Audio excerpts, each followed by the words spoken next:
Number 5.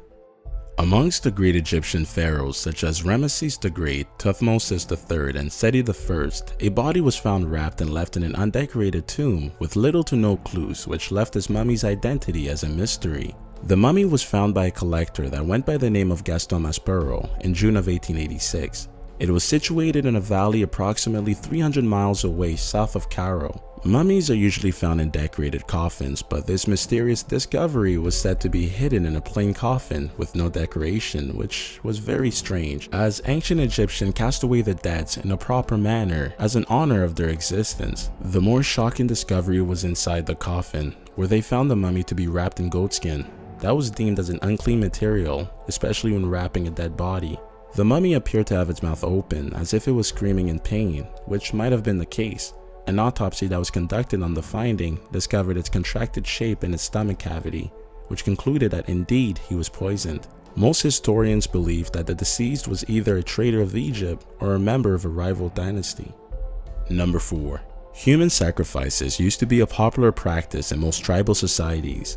This common practice, however, has dissolved over the course of centuries due to modern law deeming it as murder. Most tribes that still practice this act today use animals instead as an alternative. Peat farmers in the northern region of Europe are known to discover several bodies at times. These bodies are known as bog bodies, where in a spread of several years they'd be found in water graves. Thanks again to the newly developed technologies, archaeologists were able to determine that the bodies dated back 800 BC and AD 200. The wrapping that was done on the body suggested that these bodies were in fact subject of sacrifice. The bug material which naturally mummified the bodies played a factor in retaining most of the skin, as you can see here. However, their surrounding condition also played a part in it. The acidic water and low temperature helped preserve the skin, but the acidity also caused the bones to dissolve quite a bit.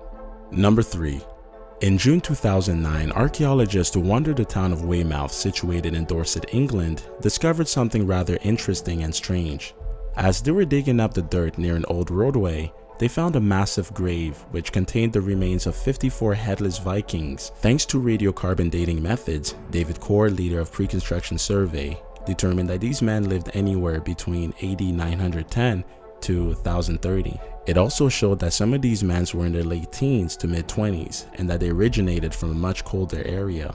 During that time period, the Vikings were known to sail off, leaving their ships on the seaside and walk inland to invade. In this particular case, it is likely that these Vikings were met with Saxons, who were Germanic tribal groups that settled in the south and west of England. Many of these skeletons had deep cut marks on their jaw, neck, and skull, which suggested that these men were held captive and then executed. Number 2.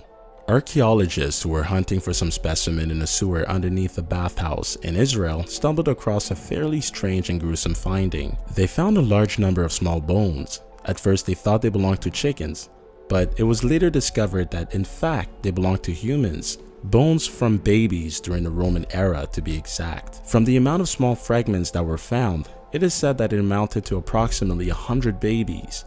The mystery lies in the type of death that these infants suffered and how they ended up down there. Looking back in Roman history, it wasn't uncommon for a mother to reject an unwanted baby. The mother would either give it for another family to take care of, or she would leave the baby to perish. Some suggest that this could possibly be the best explanation for this discovery of this mass baby grave, as it wasn't a crime to do such thing during that time period. Number 1. Archaeologists are used to finding dinosaur fossils or even bodies, as stated in this segment. In 2009, archaeologists found a skull in Hellington, York. The most fascinating piece was inside the skull, a brain. The interesting part about this brain is that it appeared to be partially rather than fully decomposed as seen in this picture. Rachel Cubitt, who discovered the skull, said that she peeped through one of the holes and saw bright yellow spongy material. Upon analyzing the matter, they confirmed that the man lived in the 6th century BC and that he was anywhere between 26 to 45 years old, so this brain is about 2600-year-old. This discovery was to me the most shocking one of them all, mostly because of the condition the brain was found in.